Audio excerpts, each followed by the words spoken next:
तो आज हम 9th क्लास का ज्योग्राफी का थर्ड चैप्टर पढ़ेंगे जिसका नाम है ड्रेनेज। ड्रेनेज के बारे में समझेंगे क्या होता है। सबसे पहले हम देखते हैं कि ड्रेनेज का मीनिंग क्या होता है।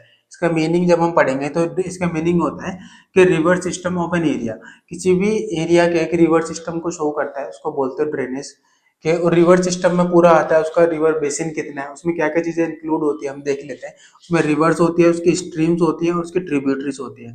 सपोज एक रिवर फ्लो करती है हमारे ऐसे करके, उस रिवर्स की कई सारी ट्रिब्यूटरीज होती है, उनकी कई सारी ट्रिब्यूटरीज होती हैं ऐसे करके, और उन ट्रिब्यूटरीज की भी कई सारी ट्रिब्यूटरीज होती हैं। तो ये पूरा हमारा रिवर सिस्टम है और इस पूरे एरिया को बोलते हैं रिवर बेसिन। तो इसको हम आगे पढ़ेंगे और डिटेल में। और इसमें हम देखते हैं ये क्या होता है हमारा, ये स्मॉल स्ट्रीम्स होती हैं जो जॉइंस टुगेदर। सारे स्मॉल, जैसे कि हमने ऊपर डायग्राम में भी देखा है, स्मॉल स्ट्रीम्स हैं जॉइन टुगेदर करके एक बड़ी रिवर को ओरिजिन करते हैं, एक बड़ी रिवर इससे बनती है। इसमें हम देखते हैं। और फिर ये जो मेन रिवर होती है, मेन रिवर फाइनली कहाँ पे कहीं से ड्रेन होती है। तो फाइनली कहाँ पे ड्रेन होती है हमारी, यहाँ किसी लेक में ड्रेन हो सकती है, किसी सी में ड्रेन हो सकती है, या फिर ओशियंस में जाके गिरती है। लाइक गंगा रिवर हमारा बे ऑफ बंगाल में जाके गिरता है। इंडस रिवर है वो हमारी अरेबियन सी में गिरती है। तो ये सारी रिवर्स सी, ओशियन या लेक में जाके ड्रेन होती है। उसके अलावा हम देखते हैं यहाँ पे जो हमारा ड्रेनेज बेसिन है। ड्रेनेज बेसिन क्या होता है हमारा, ड्रेनेज बेसिन क्या होता है, किसी भी सिंगल रिवर के द्वारा जो एक एरिया ड्रेन किया जाता है, किसी भी एरिया को किसी भी रिवर द्वारा ड्रेन किया जाता है, तो उसको बोलते हैं हम ड्रेनेज बेसिन, जो हमने ऊपर देख लिया डायग्राम में। इसका एग्जांपल है हमारा गंगा बेसिन, जो इंडिया के अंदर लार्जेस्ट बेसिन है। वैसे गंगा से बड़ी रिवर हमारी इंडस रिवर है, ब्रह्मपुत्र रिवर है, बट उनका बेसिन इंडिया में इतना लार्जेस्ट नहीं है क्योंकि वो अदर कंट्रीज में भी फ्लो करती है। अब देखते हैं हम वाटर डिवाइड।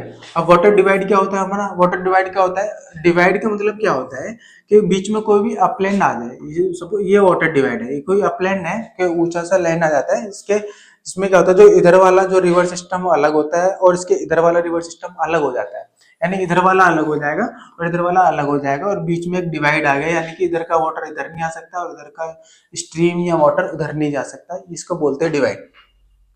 तो एक तरह का अपलैंड होता है, कोई कोई रिज हो सकती है, कोई माउंटेन हो सकता है, कोई प्लेट्यू हो सकता है। तो ये जो टू रिवर ड्रेनेज बेसिन्स को सेपरेट कर देता है, इसी को बोलते हैं हम वाटर डिवाइड। लाइक हमारा वेस्टर्न घाट हो गया, उसको एक वाटर डिवाइड माना जाता है। अंबाला जो हमारी सिटी है वो हमारी वाटर डिवाइड पर लाई करती है, अंबाला सिटी।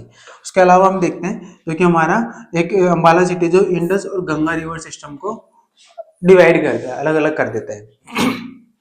अब देखते हैं रिवर सिस्टम क्या होता है। रिवर सिस्टम ऑफ इंडिया की बात करें तो इसमें क्या है हमारा, Indian river are divided into two major groups.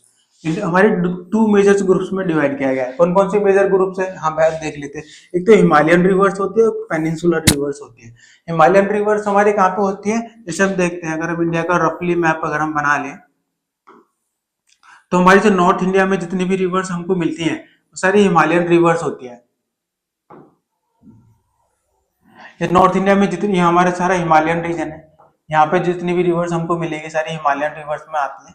और जो पेनिनसुलर रिवर हमारा ये है, यहाँ पे जितनी रिवर्स मिलती है उसको बोलते हैं पेनिनसुलर रिवर्स।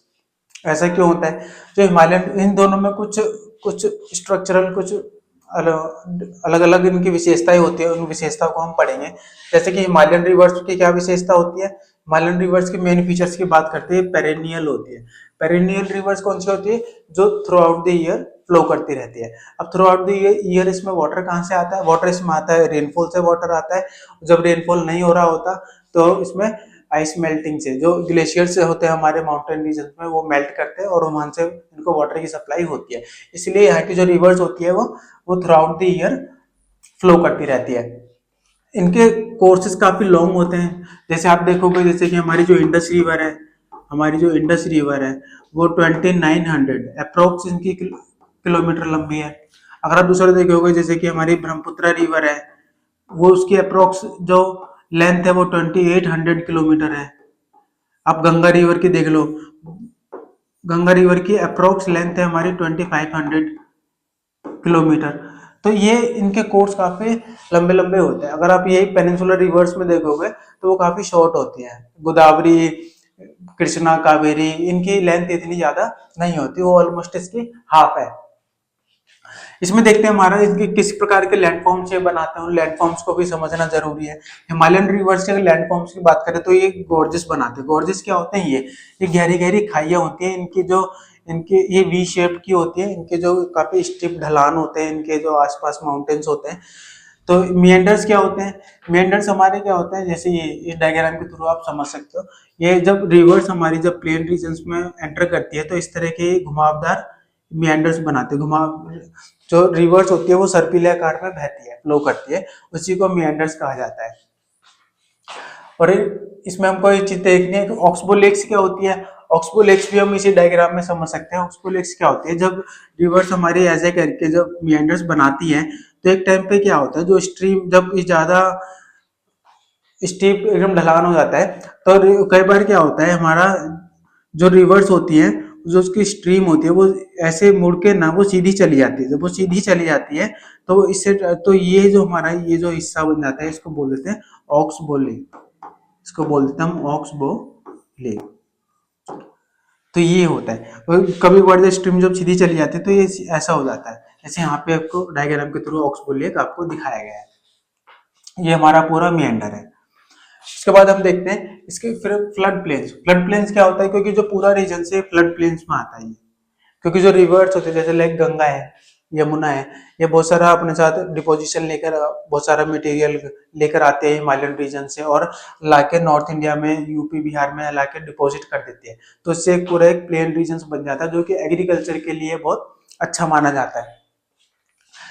इसमें देखते हैं हम लास्ट हमारा वेल डेवलप्ड डेल्टास। अभी क्योंकि बहुत सारा अपने साथ ये कंकड़ पत्थर बजरी छोटे छोटे रेत पत्थर लेकर आती है, तो वो ले जाकर ये जब इसका जब एंड हो रहा होता है किसी सी में, जब ये जाके ड्रेन होती है तो वहां पे ये अपना छोटा छोटा सा सारा जो डिपोजिशन यहाँ पे कर देती है, इसी को बोलते हैं हम डेल्टा। डिपोजिशन से क्रिएट ओरिजिन होता है इसका। तो इंडस वाटर ट्रीटी का एक अच्छा खासा डेल्टा बनाते हैं। इस डेल्टा को बहुत फेमस डेल्टा है, इसका नाम सुंदरबन डेल्टा है, जो कि हम आगे भी पढ़ेंगे।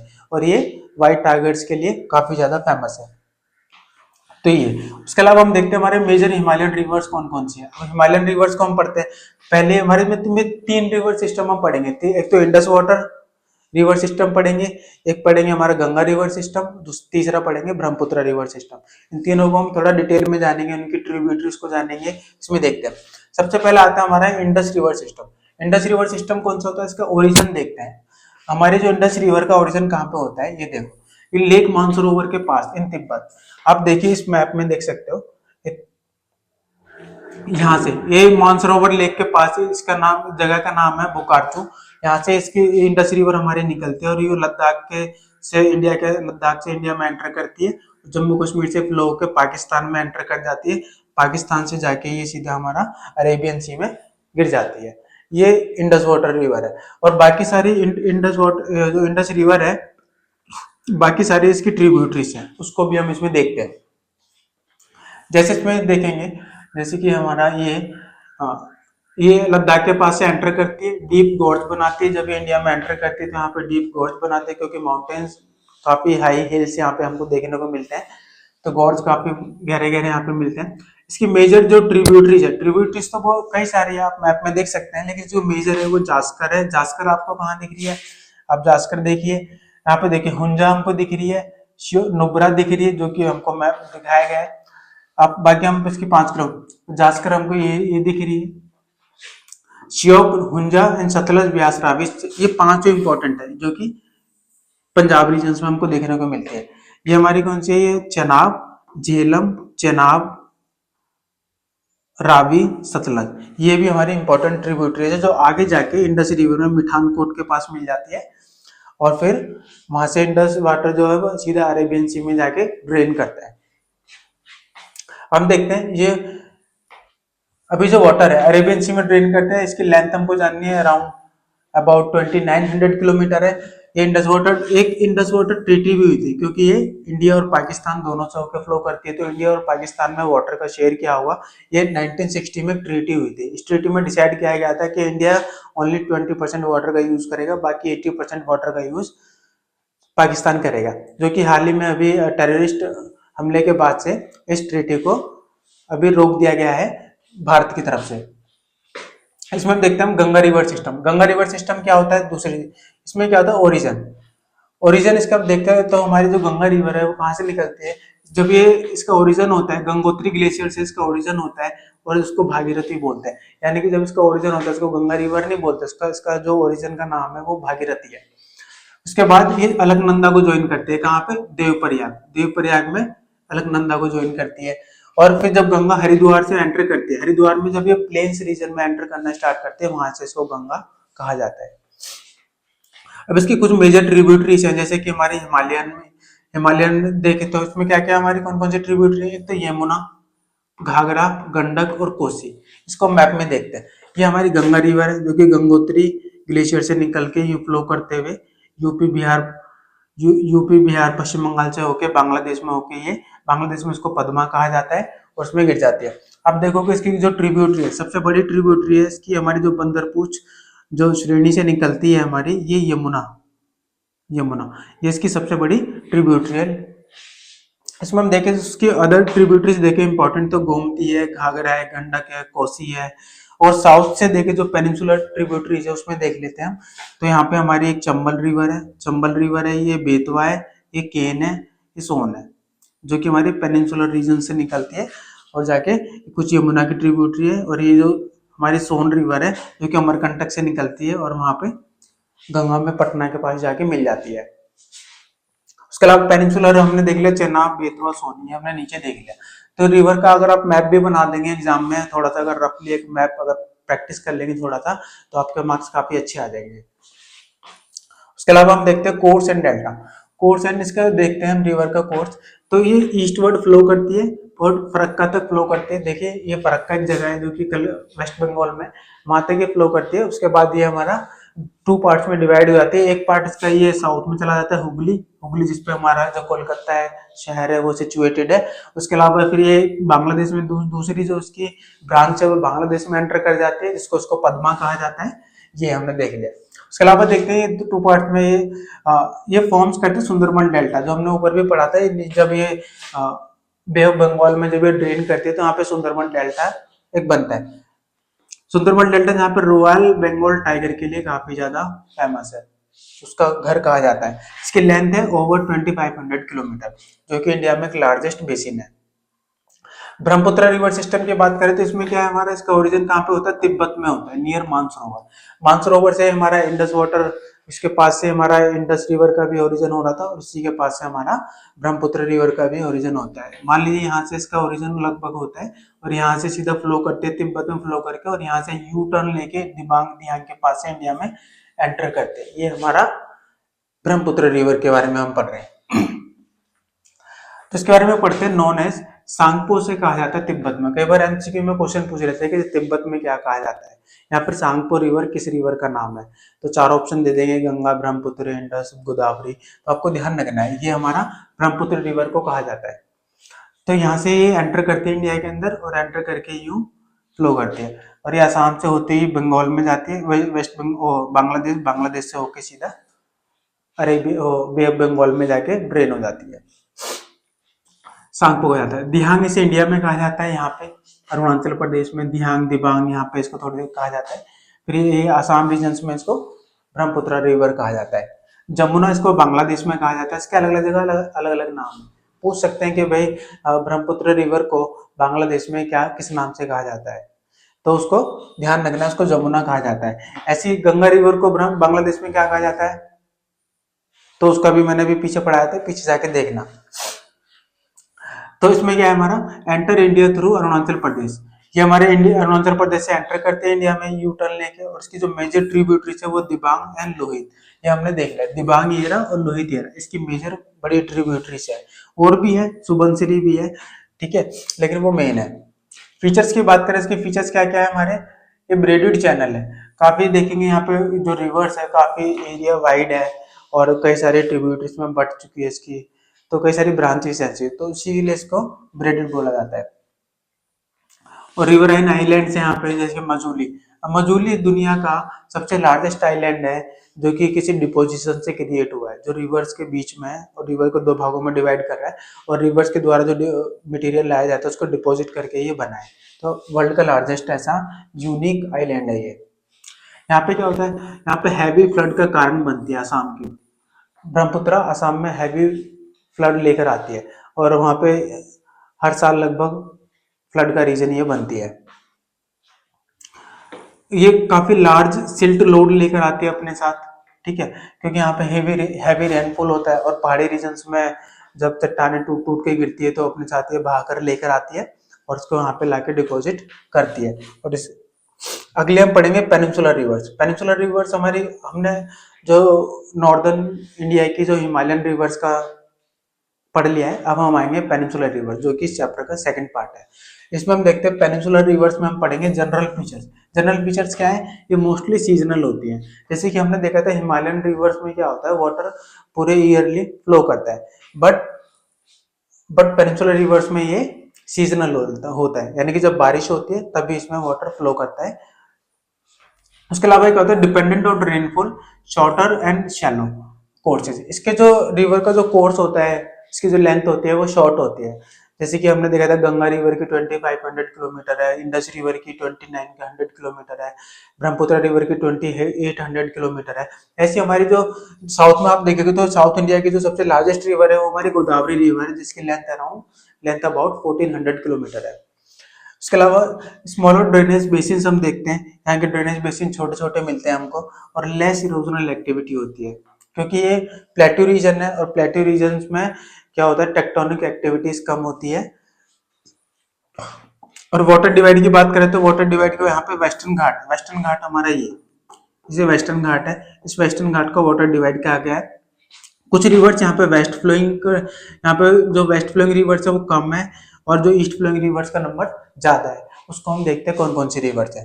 सबसे पहले हम देखते हैं east flowing rivers. East flowing rivers हमारी कौन कौन से, drain into bay of Bengal, जो ईस्ट में फ्लो करते हैं, जो बे ऑफ बंगाल में जाके ड्रेन करती है। बे ऑफ बंगाल हमारा ये रहा और ये हमारा अरेबियन सी यहाँ पे ये रहा।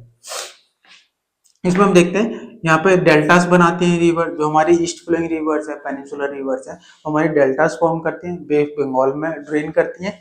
और इसकी मेजर रिवर्स कौन सी है हमारी, महानदी, गोदावरी, कृष्णा एंड कावेरी, ये चारों इसकी मेजर रिवर्स है। और जो गोदावरी इसकी लार्जेस्ट रिवर है, जिसको दक्षिण की गंगा भी कहा जाता है, ये इंपॉर्टेंट है, क्वेश्चन बन सकता है। आप देखेंगे इसकी लोकेशन की बात कर लेते हैं तो हमारी ये गोदावरी रिवर है जो फ्लो करके यहाँ गिरती है, जो कि यहाँ पे कोलेरू लेक भी है, ये लेक भी कई बार पूछ सकते हैं। उसके अलावा हम देखते हैं यहाँ पे कृष्णा रिवर है हमारी, जो मेन रिवर है, ये कावेरी रिवर है हमारी, ठीक है, तो ये महानदी रिवर है, तो ये हमको देखना है। इसके अलावा हम देखते हैं कुछ हमारी वेस्ट फ्लोइंग रिवर्स हैं, जिसको अभी मैप पे हम देखेंगे, जो अरेबियन सी में जाके ड्रेन होती है और एस्चुरीज बनाती है, डेल्टा से नहीं बनाती, एस्चुरीज बनाती है। एस्चुरीज क्या होती है, जहाँ का जो वहां पर डिपोजिशन नहीं होता है, वहां पे एक पहाड़ी ढलान होता है और रिवर सीधा सी वाटर वहां पर आता है और सीधा वो कोस्ट से टकराता है। तो मेजर रिवर्स कौन कौन से, नर्मदा, तापी, साबरमती, पेरियार और भरतपुजा। इसको हम देख लेते हैं मैप पे। अब मैप पे हम देखें, मैप पे यहाँ पे आप देखेंगे तो ये हमारी नर्मदा रिवर है, जो कि लार्जेस्ट वेस्ट फ्लोइंग रिवर है, पेनिनसुलर रिवर नर्मदा, और एक रिफ्ट वैली में फ्लो करते हैं, यह बहुत इंपॉर्टेंट है, जो कि विंध्यन और सतपुरा रेंज के बीच में वेस्ट में फ्लो करती है और जो कि अरेबियन सी में जाके गिरती है। और दूसरी हमारी तापी रिवर, जो कि second largest west flowing river है। यहाँ पे हमारी साबरमती रिवर फ्लो करती है और यहाँ पे इस वाले केरल के अंदर देखें तो केरल में हमारा पेरियार और भरतपुजा रिवर, जो कि हमारे अरेबियन सी में जाके गिरती है। उसके अलावा हम देखते हैं इंपॉर्टेंट पेनिनसुलर बेसिन्स। इन बेसिन्स में हम सबसे पहले देखते हैं नर्मदा बेसिन। नर्मदा बेसिन के बारे में हम पढ़ते हैं। ये रिवर का ओरिजिन कहाँ से होता है, अमरकंटक से होता है।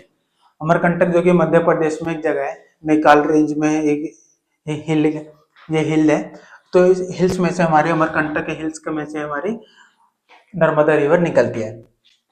इसमें से क्या होता है, इसमें ये रिफ्ट वैली को फॉर्म करती है, रिफ्ट वैली में से वेस्ट की ओर फ्लो करती है। रिफ्ट वैली क्या होता है, जब दो रॉक्स आसपास के, जब दो रॉक्स का जो बीच वाला पार्ट है वो नीचे की ओर धंस जाता है, वो नीचे की ओर धस जाता है, तो इसी को बोल देते हैं हम रिफ्ट वैली। तो इसी नर्मदा रिवर कुछ ऐसी ही फ्लो कर रही है कि यहाँ पे विंध्यन रेंज है, यहाँ पे सतपुरा रेंज है, और बीच का हिस्सा धस गया, उसी में नर्मदा रिवर वेस्ट की ओर फ्लो करती है। इसके फीचर्स की बात करें तो यहाँ पे मार्बल रॉक्स हैं, धुआंधार फॉल से बनाते हैं। धुआंधार फॉल जो कि आप मध्य प्रदेश के जबलपुर सिटी में जाएंगे तो वहां पे धुआंधार फॉल आपको देखने को मिलेगा, जो कि काफी बड़ा फॉल है। कंजर्वेशन प्रोजेक्ट देखें तो नर्मदा देवी नर्मदे, ये एक प्रोजेक्ट चलाया जा रहा था कि नर्मदा रिवर को बचाया जा सके, उसको कंजर्व किया जा सके। इसके अलावा हम देखते हैं गोदावरी बेसिन। गोदावरी बेसिन के बारे में पढ़ेंगे तो नासिक में इसका ओरिजिन है, इसकी लेंथ अबाउट 1500 किलोमीटर है, और ये लार्जेस्ट रिवर है, हमारी पेनिनसुलर रिवर है, लार्जेस्ट। इसका और लार्जेस्ट ड्रेनेज बेसिन भी है साउथ इंडिया में, पेनिनसुलर इंडिया में। कृष्णा रिवर की बात करें तो इसका ओरिजिन हमारा महाबलेश्वर में होता है। इसके ट्रिब्यूटरीज देख ले तो तुंगभद्रा है, भीमा है। अगर आप ऊपर के मैप में जाके देखेंगे तो ये आपको सारे नाम वहां पे दिखेंगे, और ये flows into bay of Bengal में जाके गिर जाती है। अब कावेरी बेसिन की बात करेंगे तो ये ब्रह्मगिरी रेंज से इसका ओरिजिन होता है, और शिव समुद्रम फॉल्स इस पे आपको मिलेगा, और हाइड्रो इलेक्ट्रिसिटी पावर के लिए फेमस है, जो कि साउथ इंडिया में बहुत एक हाइड्रो इलेक्ट्रिसिटी बड़े बड़े प्रोजेक्ट इस पे लगाए गए हैं। अब लेक्स की बात करते हैं, रिवर्स का चैप्टर हमारा क्लोज हो चुका है। अब हम आते हैं लेक्स पर। इंडिया के अंदर बहुत सारी लेक्स हमको मिलती हैं, जो माउंटेन रीजन में भी मिलेगी, प्लेन रीजन्स में भी मिलती है, और पेनिनसुलर रीजन्स में भी मिलती है। इन लेक्स के बारे में पढ़ते हैं तो टाइप्स ऑफ लेक्स, लेक्स कितने टाइप्स की होती है? एक तो फ्रेश वाटर लेक्स होती है, सॉल्ट वाटर लेक्स होती है, नेचुरल लेक्स होती है, आर्टिफिशियल लेक्स होती है। अब हम देखते हैं आर्टिफिशियल लेक्स होती है बेसिकली रिजर्वायर्स होती है, जो कि हम वाटर कंजर्वेशन के लिए बनाते हैं। अब इंपॉर्टेंट लेक्स को हम देख लेते हैं। आप टाइप्स ध्यान रखना, क्वेश्चन बन सकते हैं। अब सबसे पहले हम देखते हैं वुलर लेक। वुलर लेक हमारी क्या है, जम्मू एंड कश्मीर में पड़ती है, लार्जेस्ट फ्रेश वाटर लेक है, टेक्टोनिक ओरिजिन है। टेक्टोनिक ओरिजिन क्या है, जब जियोलॉजिकल प्लेट्स का जब मूवमेंट होता है उससे ये इस टाइप की लेक्स बनती है। डल लेक जो कि जम्मू एंड कश्मीर में मिलेगी। सांभर लेक आपको सॉल्ट वाटर लेक है, जो कि आपको राजस्थान में मिलेगी। चिल्का लेक देखें, चिल्का जो उड़ीसा के अंदर है, और जो इंडिया की लार्जेस्ट सॉल्ट वाटर लेक है चिल्का। उसके अलावा देखें पुलिकट है, कोलेरू है, ये लेगून से बनी है। लेगून्स क्या होता है, जब जैसे कई वाटर ऐसे करके कोस्ट लाइन है, उसके साइड में यहाँ पे डिपोजिशन हो जाता है, तो उसको बोल देते हैं हम, या जैसे चिल्का लेक भी एक तरह का लगून लेक है। ये तीनों लेक अगर पूरे ऑप्शन में आ जाए कि लगून लेक कौन सी होती है, तो आपको बताना चिल्का, पुलिकट एंड कोलेरू, ये लगून लेक्स में आता है। गोविंद सागर क्या होता है? गोविंद सागर एक हमारा आर्टिफिशियल लेक है, जो कि भाखड़ा नांगल डैम पे बनी हुई है। गोविंद सागर इंपॉर्टेंट है। Importance of lakes. अब लेक्स का इंपॉर्टेंस क्या होता है, लेक्स का क्या क्या इकोनॉमी में क्या इंपॉर्टेंस होता है, और अदर अदर क्या इंपॉर्टेंस होते हैं। जैसे हमारा क्या देखते हैं, रेगुलेट रिवर फ्लो, ये रिवर फ्लो को रेगुलेट करते हैं। जैसे हमने देखा कई सारे रिवर्स होते हैं वो लेक्स में जाके ड्रेन करते हैं, और कई सारे रिवर्स का ओरिजिन ही लेक से होता है। प्रिवेंट फ्लड्स, लेक्स क्या करती है, फ्लड जब कभी ज्यादा बारिश होती है तो वाटर को इकट्ठा कर लेती है, उसको सिटीज की ओर फ्लो होने से रोक देती है, यानी ज्यादा ओवरफ्लो होने से रोकती है, खुद इकट्ठा कर लेते हैं। और जो वाटर वो एक्यूमुलेट करती है, वाटर को एक्यूमुलेट करती है, उस वाटर का फिर वो जब नॉन रेनफॉल का सीजन होता है तो वो उसमें यूज कर पाते हैं उस वाटर का। तो maintain water during dry season, hydel power generation में काम आते हैं, कई सारे प्रोजेक्ट्स यहाँ पे लगाए जाते हैं। और टूरिज्म और रिक्रिएशन में काम आता है, टूरिज्म में काम आता है, रिक्रिएशन में, और मॉडरेट क्लाइमेट में काम आता है, क्योंकि जहाँ पे ज्यादा वाटर ऐसे लेक्स मिलते हैं बड़ी बड़ी, वहाँ की जो क्लाइमेट होती है मॉडरेट होती है, ना ज्यादा वहाँ पे ड्राई सी, जहाँ पे ज्यादा गर्मी होती है ना ज्यादा सर्दी होती है। Role of rivers in the economy. Role of rivers का क्या है, अब इसका रोल हम पढ़ेंगे, इकोनॉमी में क्या रोल है, ये बहुत इंपॉर्टेंट क्वेश्चन यहाँ पे बनता है कई बार, आपको इसको ध्यान से पढ़ना है। इसके पॉइंट्स मैं बता रहा हूँ, इसी पॉइंट्स को आपको मेंशन करके लिखना है। पहला क्या हमारा, प्रोवाइड वाटर फॉर इरिगेशन, जो हमारा एग्रीकल्चर को सपोर्ट करता है। जो एग्रीकल्चरल एक्टिविटी में सबसे इंपॉर्टेंट जो है वो इरिगेशन है, और इरिगेशन हमारा आज की डेट में देखेंगे तो वाटर रिवर से काफी ज्यादा होता है। तो रिवर से इरिगेशन के लिए कई सारे कैनाल्स बनाए जाते हैं। जैसे आप देख लो इंदिरा गांधी कैनाल राजस्थान में, तो जहाँ पे पहले वाटर नहीं था वहां पे अब वाटर की एक्सेस हो गया, वहां पे पहले कभी जो एग्रीकल्चर जहाँ पे इम्पॉसिबल था वहां पे एग्रीकल्चर भी वो हो रहा है। आप राजस्थान के देखोगे वहां पे व्हीट राइस काफी उगाया जा रहा है, शुगर कैन वगैरह। तो यहाँ पे वाटर की एक्सेस देता है, वाटर की एक अवेलेबिलिटी बनाता है कि ताकि एग्रीकल्चर हमारा अच्छा हो सके। नेविगेशन को इनेबल करता है, यानी कि आने जाने का ट्रेड रूट्स है, जहाजों के आने जाने के लिए, ट्रेडिंग के लिए ये काफी अच्छा एक और सस्ता एक हमारे पास ऑप्शन है।